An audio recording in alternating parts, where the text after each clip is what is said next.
Okay, first off, I'll announce that Robert has a dislocated ankle, and he will undergo more tests tomorrow, and we'll get more about the injury tomorrow afternoon after his MRI and X-rays.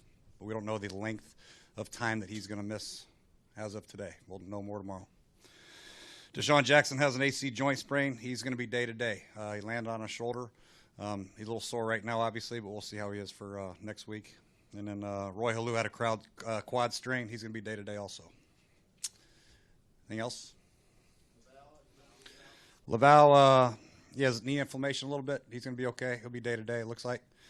And then DY has a back sprain. It wasn't his neck, it was his back sprain. He kind of got folded in half a little bit, so he hurt his back and his chest a little bit.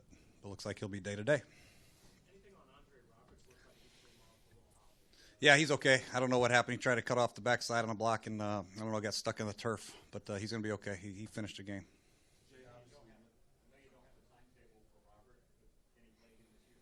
Don't have no idea. We're going to get an MRI tomorrow, like I said, and these dislocations, fractions are all different, and we'll have to wait and see what the doctors say and the MRI says.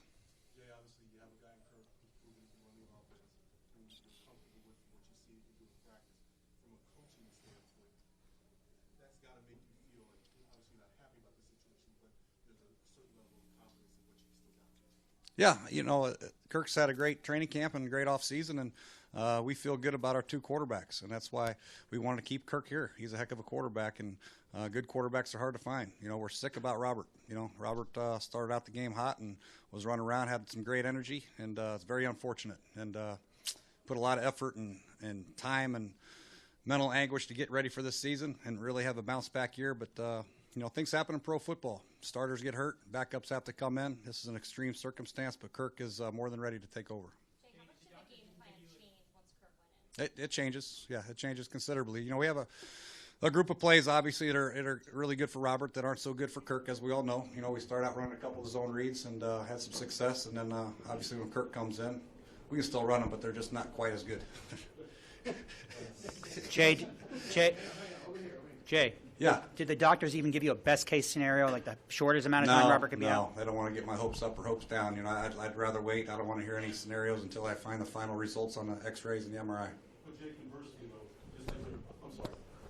Did you say there was a fracture along with that dislocation? No, we got dislocated ankle is the only thing I've heard so far. If I said fracture, I misspoke. That's all I've got from the trainer. It's a dislocated ankle, and then they'll go from there and figure out after the X-rays tomorrow. Dislocated ankles from previous players, previous experience with them. You're asking the wrong guy on that one. I got a communication degree. Jay, you just made a point of saying that there's certain packages that Robert's comfortable with, but conversely, that's also true about Kirk. Certain things that strengths Kirk has that maybe Robert has different strengths. Is that fair? Yeah, that's true, and we'll cater to Kirk's strength. Kirk's a darn good quarterback. He can do a lot of good things. He's good on the run. He can still throw on the run. He throws in the pocket. We just got to give him the reps. The unfortunate thing about Kirk is Robert's taken the majority of the reps for the last 3.5 weeks. So now Kirk's going to get all the reps, and he's got to play fast and get back into the scheme and really do a great job, because it's not going to get easier from here on out. We got Philadelphia, obviously the Giants, and he's got to get himself ready, which I know he will.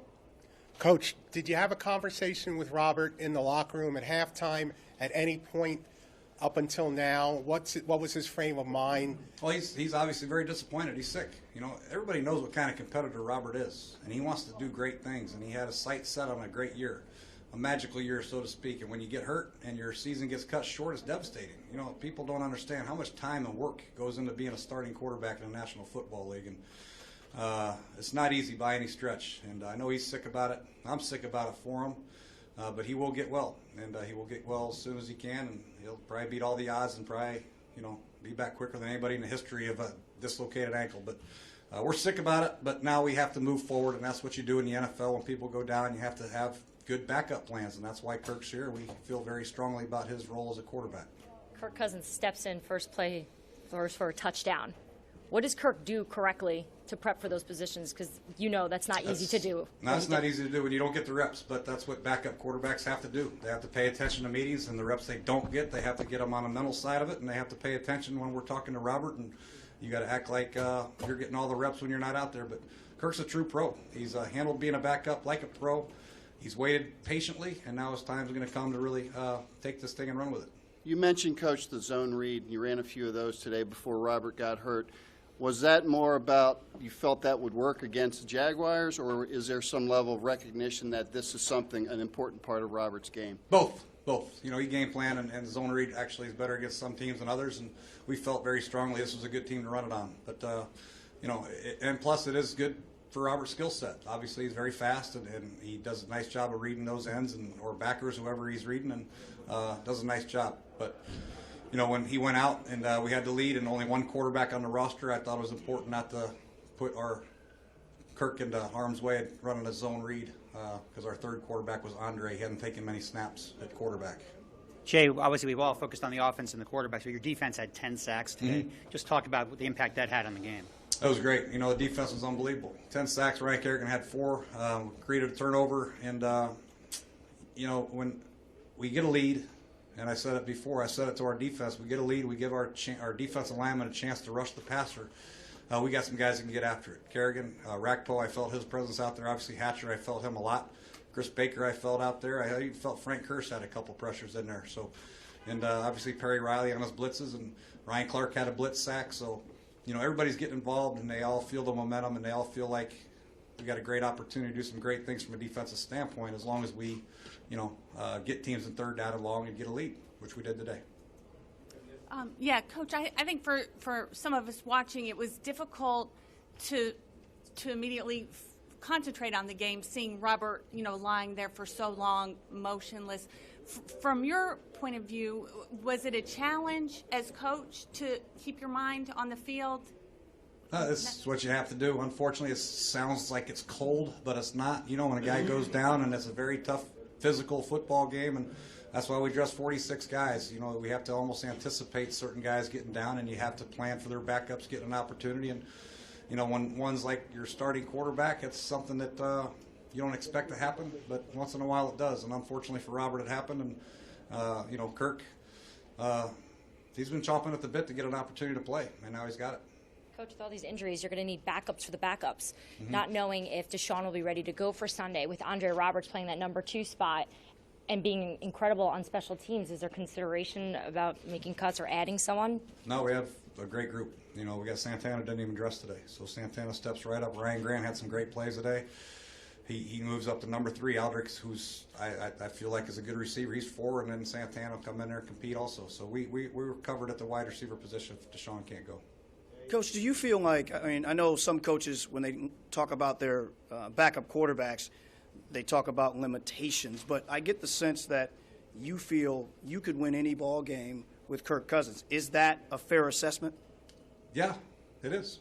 Yeah, of course. I feel like we can win any game with Kirk Cousins, and if Deshaun goes out, I feel like we can win any game with Ryan Grant or Aldrich Robinson, and that's what you have to do. And that's why we take training camp very seriously. We try to mix the reps up and give everybody opportunities to play. But Kirk is a special guy. He started 4 games last year, didn't have great success, but obviously has a skill set that I feel like is very much suited for what we do. And I think he can handle it mentally, and obviously physically I feel good he can make about every throw in the book. And we're going to move forward with Kirk. And we have Colt now as a backup, which we feel good that Colt had a good preseason, and he's a darn good backup in my eyes also. Coach, just as far as the game is concerned, how gratifying to bounce back with a game like that? Very, very. You know, we talked about starting fast and getting home field involved, and that's what we did. You know, the first drive of the game, we threw the bomb to Deshaun, and I thought he caught it. I challenged it, but we lost the challenge, had to punt, and our defense got the ball right back for us. We went down and scored, went 7-0, got immediate pressure on Chad, and forced a sack and got the ball back. It's 14-0. It really got the crowd involved. The energy was there. You know, obviously Robert got hurt, which, you know, sucked a little bit out of it, but Kirk coming off the bench and getting 14-0, 21-0, I thought was a great start and great for the home. Coach, can you evaluate not what Kirk will do in the future, but what he did today? That was outstanding. Like I said, you know, when you come off the bench, you don't get any reps other than throwing the scout team football passes. You know, it's not easy. And he came out there and executed the offense very well. We only had 1 false start penalty, and that was on Trent. But other than that, I think he executed great. He was 22 for 33 with 2 touchdowns and no turnovers. And that's the thing that we preach all week. Obviously, everybody does, but no turnovers was outstanding for Kirk and the offense. Jay, difficult day for you, obviously, but your first win as head coach of the Redskins here in your home opener. What does that feel like running off the field? That's great. Obviously it's exciting and trying to make this very habitual for our football team and get used to the feeling. And winning at home is very, very important. We appreciate it's a must-win for us today. And coming out and playing in front of our home field and winning all our games at home is going to be important. But it's a special day for me personally, a special day for this team getting out to a good start with a home victory. Unfortunately, a man out there hurt his ankle, but we just got to move on. Thanks, Coach. All right. Good shot.